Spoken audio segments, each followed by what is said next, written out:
А ви знаєте Ігоря Маранца? Ні. Він вам подарував автівку у 2017-му, Mercedes-Benz. Ой Боже, на що ви це розказуєте? Ці питання до мого чоловіка. Ваш статус вам допомагає в житті? Мабуть, так. Добре, я не буду вам давати інтерв'ю. Я, відповідно до регламенту, просто підписую додаток. Привіт! Я Бігус, це щотижневі розслідування «Наші гроші». Сьогодні розповідаємо вам про схему, як не платити кількадесят тисяч баксів за розмитнення авто. Доки це звучить як реклама, саме час сказати, підпишись на наш YouTube-канал і соцмережі. Так, ти, скоріш за все, дивишся це в телевізорі, але в Ютубі ми робимо набагато більше. А тепер про схему. Схема популярна, тупа, нахабна і її явно треба закривати. Не кричіть на мене. Вартість легального розмитнення автомобіля в Україні реально невиправдана і неадекватна. Це факт. І ось ці мита історично створені, щоб прогодувати кількох нардепів-власників українських заводів, корчі яких інакше взагалі б не купували. Мита треба знижувати, але і схеми, які дозволяють їх деяким персонажам уникати, треба знищувати. А тепер, власне, про схему. По ній понтові машини завозять під виглядом гуманітарної допомоги для людей з інвалідністю.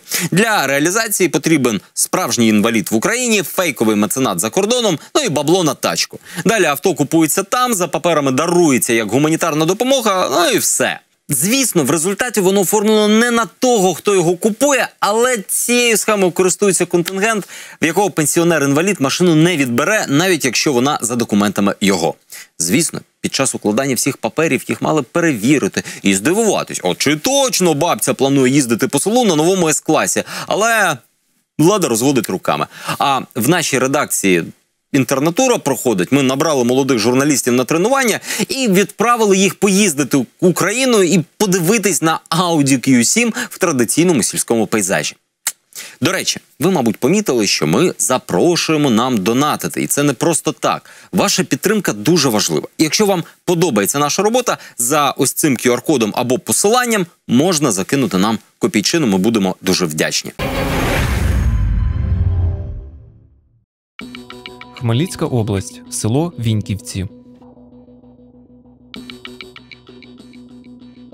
Тут мешкає пенсіонерка Людмила Гома. Статус особи з інвалідністю дає бабусі право ввезти за кордону подароване меценатом авто без сплати податків, як гуманітарну допомогу. З такими дорогами, як у Віньківцях, автівка бабусі не завадила б доїхати, наприклад, до магазину чи до лікарні. Позаторік бабуся Гома і справді отримала автогуманітарку.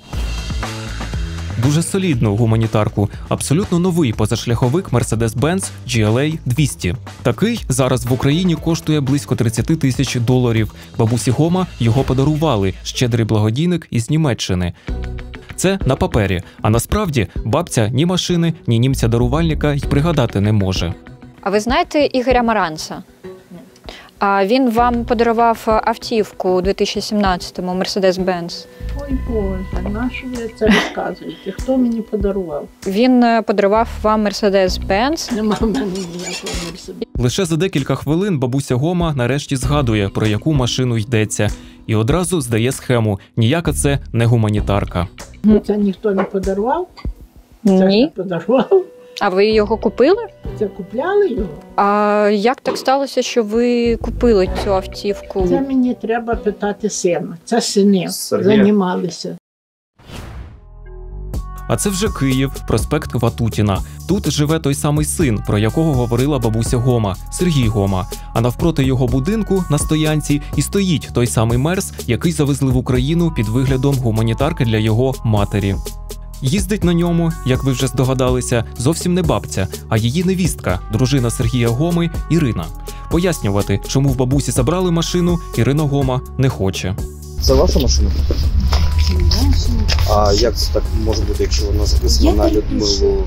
Ну, по-перше, що моя свекруха. Так.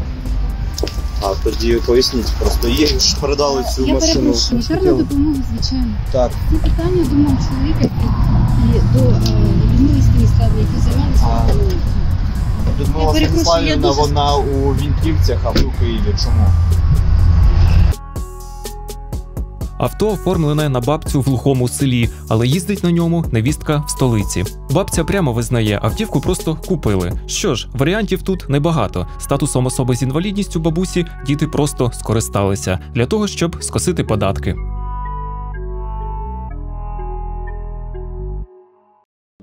Автомобіль в Україні – задоволення і так не з дешевих, а для осіб з інвалідністю часто зі сфери фантастики. З одного боку, для таких людей держава створила чергу, якій мала б роздавати авто за бюджетний кошт. У цій черзі понад 60 тисяч людей. Аби забезпечити їх автівками, треба 12,5 мільярдів гривень. Однак за минулі 6 років на це з бюджету не знайшлося ні копійки. Тож паралельно парламент дав людям з інвалідністю додатковий шанс. Якщо знайдеться благодійник за кордону, який захоче подарувати машину, то її можна ввести в Україну як гуманітарну допомогу. А так як це допомога людині з інвалідністю, то на кордоні вона звільняється від усіх податків – в'їзного мита, ПДВ, акцизу. Це доволі велика сума, яка може бути не по кишені людині з інвалідністю. Мерседес бабусі Гома за кордоном коштує від 23 тисяч доларів. Його розмитнення тут – 8300. Це, по суті, третина вартості авто. Правила, на перший погляд, досить прості. Є вичерпний перелік осіб, які мають на це право. Люди з ампутованими чи паралізованими кінцівками. Люди, котрі на війні втратили руки чи зір. Ліквідатори та потерпілі від аварії на ЧАЕС, що стали інвалідами першої та другої груп. Є чітка процедура, котру ці особи мають пройти – подати заяву, пройти медкомісію, стати на облік і отримати рішення про визнання подарованої автівки гуманітарною допомогою. Олег Полозюк, юрист Української нацасамблеї осіб з інвалідністю, пояснює, процедуру і документи на кожному кроці має контролювати ціла купа інстанцій. Медико-соціальна експертиза свій висновок робить. Далі Департамент соціального захисту перевіряє ці документи і постановку на чергу. Далі стосовно технічного стану автомобіля, там є перелік документів. Це договір дарування або передачі іменний. Ці документи вже перевіряють обласні комісії при облдержадміністраціях. Але реального контролю за використанням авто немає. Документи перевіряють з напівзаплющеними очима, а хто по факту потім їздить машиною, не перевіряють. У тому ж Хмельницькому, де так оформили авто на бабусю Гома, відповідальні чиновники розводять руками, нібито всіх перевірити неможливо. Це потрібно сидіти біля інваліда і слідкувати, чи куди член сім'ї його возить. Чи не возить, розумієте? А якщо такі факти будуть спливати, то автівку в них забирають чи ні? Це вже потім буде розв'язано, таких випадків не було просто. Тож закон, який мав дати людям з інвалідністю можливість отримати необхідне їм авто, часто працює зовсім не на них, а на людей, які просто не хочуть платити податки. З'ясувати це і довести насправді не така проблема, як переконують чиновники. Ми розповімо 3 класичні порушення, які мали би помітити і попередити, якби, звісно, хотіли. Логіка закону така, що гуманітарне авто призначене саме для людини з інвалідністю. Якщо вона не може сісти за кермо сама, її возять родичі або опікуни.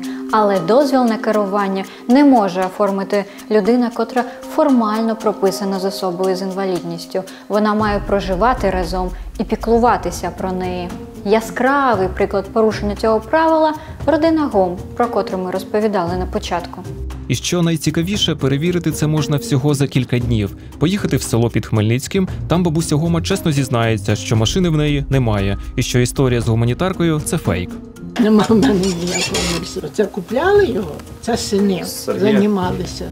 А потім завітати до сина з невісткою у Києві. Син, хоч і прописаний з бабцею в селі, живе зовсім не з нею, і бабусю на мерці не катає. Автівкою користується його дружина.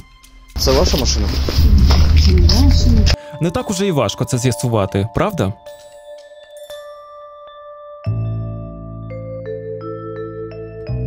Ще одна річ, яка часто під питанням – це, власне, інвалідність. Завести гуманітарку можна переважно для осіб сліпих, без рук чи ніг. Взагалі, перелік захворювань і проблем зі здоров'ям довгий. Але, як пояснюють експерти, основна ідея така. Машина потрібна для людини, у котрої проблеми з пересуванням. Нам трапився випадок, коли на око таких проблем не видно. Але відповісти на елементарне питання, як оформлювалася інвалідність, людина чомусь не може. Полтава. Неподалік центру міста розташований будинок Олега Пругла. Донедавна він – перший заступник голови Полтавської ОДА. Вранці Пругло виїжджає на роботу ось на цьому автомобілі Mercedes E200. Ця автівка в Україні коштує близько 17 тисяч доларів. Але Пругло також завіз її кілька років тому як гуманітарку. Офіційно це подарунок від громадянина Німеччини Пруглу, як особі з інвалідністю. Але пояснювати, як він цю інвалідність отримав, чиновник не хоче. Ваш статус вам допомагає в житті? Мабуть, так. Офіційна біографія Пругла каже, під час служби в армії він побував на ЧАЕС. З декларації відомо – інвалід першої групи. Офіційно все сходиться, однак є питання. Автомобіль надається як протест, зрозуміло, так? Тобто у нього повинно бути порушення опорно-рухової системи. Тобто він не може пересуватися. Це стосується також і чорнобильців. І чорнобильців всіх, взагалі усіх. І інвалідів дитинства, і загального, і трудового, і інвалідів і виконання військових обов'язків. Часто отримуються дітки з ДЦП. Спочатку Пругло довго ховається в кабінеті, аби не розмовляти з журналістами. Я вам сказала, його немає, що вам ще? Ви залишили свої координати. Просто якщо його немає, тому чому ви нервуєте і чому ви нас сюди не пускаєте? А чому ви так себе ведете? Але зрештою виходить. Виходить жваво, без жодних видимих проблем із пересуванням. Добрий день, Олег. Добрий. Я не буду вам давати інтерв'ю. Я ж вам сказав. Все, до побачення. Скажіть, будь ласка, яке у вас захворювання? Ще одне правило, котре, як ми виявили, абсолютно спокійно порушують – це заборона оформлювати гуманітарне авто особам, які вже мають машину. Якщо у тебе є автомобіль молодше 10 років, у власності чи в користуванні, завести ще один на пільгових умовах з нульовими податками ти не можеш. Однак наступний наш герой, маючи в користуванні гуманітарну Audi A3 своєї бабусі, пішов отримувати Audi A6 ще й собі, теж гуманітарну. Ось це чорне Ауді належить судді господарського суду Хмельницької області Івану Заярнюку. Кілька років тому цю машину, як гуманітарку, завезли нібито для його бабці. Нібито, бо історія бабусі Заярнюка дуже схожа на історію бабусі Гоми, коли новеньку автівку, котра тут в Україні вартує щонайменше 18 тисяч доларів, завезли в Хмельницький, їздити на ній почала не бабця, а її невістка. І фото в соцмережі викладала, і навіть в протоколах поліцейських засвітилася. Ганяла швидше норми, за що й була зупинена копами. Наразі бабуся вже померла, а її машиною і далі користується дружина судді. Але найцікавіше починається далі. Право керування автівкою мав і суддя. Він навіть зазначав щороку це у своїй декларації. Але попри це у березні 2019-го він теж завіз гуманітарне авто. І не якесь там дешевеньке, а новеньку А6. За кордоном така коштує від 30 тисяч доларів. Її розмитнення коштувало б приблизно 8,5 тисяч. Але ці 8,5 тисяч суддя державі не заплатив, адже оформив машину як гуманітарку. Тобто це вже дві автівки на родину без податків. Яким чином суддя адекватно пояснити не захотів. Типу мені дали, і я взяв. Якщо це питання у вас є, воно завжди відкрито і знаходиться в органах, які приймають дані рішення. Тому якщо ви хочете з'ясувати, на підставі чого видав будь-який орган дане рішення, то вам необхідно звернутися до даного органу все ж таки. Для того, щоб ту чи іншу конкретну автівку розмитнили без податків, її мають офіційно визнати гуманітарною допомогою. Відповідне розпорядження щодо Ауді для судді Заярнюка підписала керівник апарату Хмельницької ОДА Оксана Самолюк. Я відповідно до регламенту просто підписую додаток. Отак просто підписала додатки. І новенька А6 просто заїхала в Україну без сплати податків, без СМС та реєстрації. Перепрошую, без ввізного мита, ПДВ і акцизу. Взагалі, перед тим, як дозволити людині ввести автомобіль як гуманітарку, чиновники з органів соцзахисту мають ще раз самі через бази МВС перевірити, чи немає в цієї людини вже власної автівки. І якщо користування, як у судді Заярнюка, ще можна було, якось випадково не побачити, то прогледіти, що у заявника є у власності власний автомобіль, просто нереально. Втім, як виявилось, немає нічого нереального для українських чиновників. У тому ж Хмельницькому проживає 69-річний Валерій Карпець. Минулого року він отримав у якості гуманітарної допомоги Mercedes Vito. Але ось у чому проблема. На той момент він мав у власності майже новеньку Audi A6. Як так сталося, було на той момент у вас вже був у власності Audi A6 2014 року випуску? Як ти поняв, що сталося? Ну, ось дивіться, згідно чинного законодавства, ви не мали права отримувати гуманітарну допомогу, якщо у вас вже у власності є автомобіль або у безкоштовному користуванні.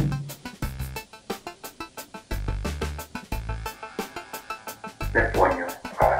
Що я що повинен? То мені подарили має і все? Ні, я розумію, просто... Через гуманітарну допомогу. Що вас інтересує? Ви надавали довідку з МВС до органу видачі автомобіля? Я вже не пам'ятаю, як воно там було, це ж пройшло время. Як воно було, не єдине, що не може згадати Карпець. Він один із тих, хто не може пояснити, хто і за що подарував йому машину, вартість якої на вітчизняному ринку починається від 18 до 23 тисяч доларів. І навіть більше. Спочатку навіть не розуміє стать дарувальника, так ніби ім'я жінки він чує вперше. Чи знаєте ви таку людину Надін Дзюбко? А хто це такий? Це людина, яка вам подарувала Мерседес. Це в Німеччині? Так. Мерседес? Так. Віто, так? Так. А це в Німеччині, так? Так, ви знайомі з цією людиною? Ну, щось людей знайомі. Окремий момент в цьому схематозі – це благодійники, які щось не надто схожі на щирих меценатів, а радше здаються учасниками цієї схеми.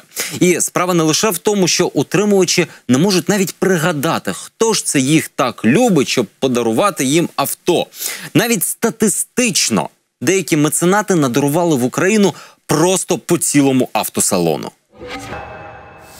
А це в Хмельницькому другий син бабусі Гоми. І в нього теж Мерседес, і теж гуманітарний. І його теж нібито подарував Маранц. Зрозуміти, чому вся родина так любить німецький автопром, ще можна. Знайти ж адекватне пояснення, чому німець скуповує саме Мерседеси і один за одним дарує їх одній і тій же родині, навряд. А таких, як він, багато. Володимир Панасюк теж з Німеччини. За нашими підрахунками подарував людям з Хмельниччини аж 10 автомобілів. Серед них 5 «Опелів», 3 «Рено», «Шкоду» та «Ауді А3».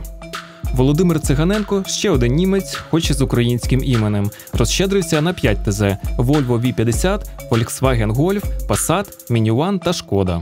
Латвієць Олекс Буланец подарував Volkswagen Golf, Renault Megane 3, Volkswagen Passat та Renault Megane Scenic. Нарешті німець Боріс Маса вирішив віддати 3 «Фольксвагени» та «Шкоду Октавію». Але якщо усі ці історії з гуманітаркою – вигадка, як же це відбувається насправді? Як і звичайно купівля-продаж автівки з-за кордону. Тільки ще й підкладаються документи про інвалідність людини і гуманітарне призначення авто, щоб розмитнити його під нуль. У Києві без проблем знаходимо фірми, які женуть авто з Європи для осіб з інвалідністю. Послуга платна, і їх навіть не дивує, що користуватись авто будуть інші люди, а дарунок – звичайна купівля. Мы взяли у вас денежку на машину, полетели, купили ее, признали, это из Европы, то это 5 дней максимум. Как только у вас будут документально вот эти все процессы готовы, что вам говорят, так, все, давайте машину, мы в вашу очередь будем на вас ее оформлять. Я тоже читала, что нужна еще дарственная от этого продавца. Да, ну там все делается. Якщо зараз хтось із вас задумався над питанням, а що правоохоронці, досі нічого не помітили? Відповідаємо, помітили. Щонайменше одну таку схему зараз розслідують на Полтавщині. Це зловживання службовим становищем і неправомірна вигода. За версією слідства, посередники за гроші приганяли автівки з Німеччини, а щоб розмитнити їх а-ля гуманітарка, підробляли дарчі листи та домовлялися з медиками про потрібні медичні довідки. У змові з цими ж медиками підозрюють і чиновників ОДА. Адже на облік ставили осіб з інвалідністю, у котрих уже було авто, що, нагадуємо, прямо заборонено, тобто геть не заморочувалися. Все виглядає доволі очевидно, але розслідування повзе повзком вже рівно 2 роки, а вироків і досі немає. В рамках цього досудового розслідування тривають слідчі дії. А тепер ключове питання. Що ж робити з цією псевдогуманітаркою? З одного боку, скасувати всю процедуру не можна, адже правом пільгового розмитнення користуються багато справжніх осіб з інвалідністю. Комусь дійсно дарують, хтось від безвиході імітує історію про іноземного мецената. Але для них ця пільга справді необхідна. Так, поодинокі випадки такі є, коли добра людина з-за кордону дарує автомобіль людині іншій, нашій країні. Як правило, це можуть бути родичі чи знайомі. Але у 90% випадків це людина сама собі придбаває цей автомобіль за власні кошти. Тож, якщо держава і справді хоче подбати про осіб з інвалідністю, вони просять не вигадувати велосипед, а просто дозволити їм легально купувати машини за кордоном, без мита і податків. Було б справедливо, щоб ця людина мала б і право власності на цей автомобіль, скажімо, на один автомобіль раз на 5 років. І таким чином держава вирішила це питання. А от що робити з тими, хто, прикриваючись гуманітаркою, просто ухиляється від податків? Тими, хто прикривається старенькими бабусями, тими, чия потреба в гуманітарці під питанням, тими, хто колекціонує новенькі іномарки по кілька на родину. Тут вигадувати велосипеди не потрібно. Статті за ухилення від податків і підробку документів уже давно вписані в Кримінальний кодекс. Так само, як і зловживання владою для чиновників, котрі це дозволяють. Потрібно лише, щоб правоохоронці про це згадали.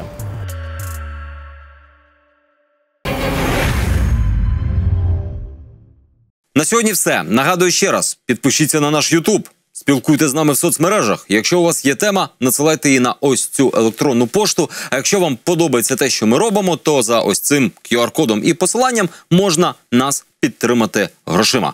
Все. Дякую за увагу. В телеефірі побачимось за тиждень. До зустрічі.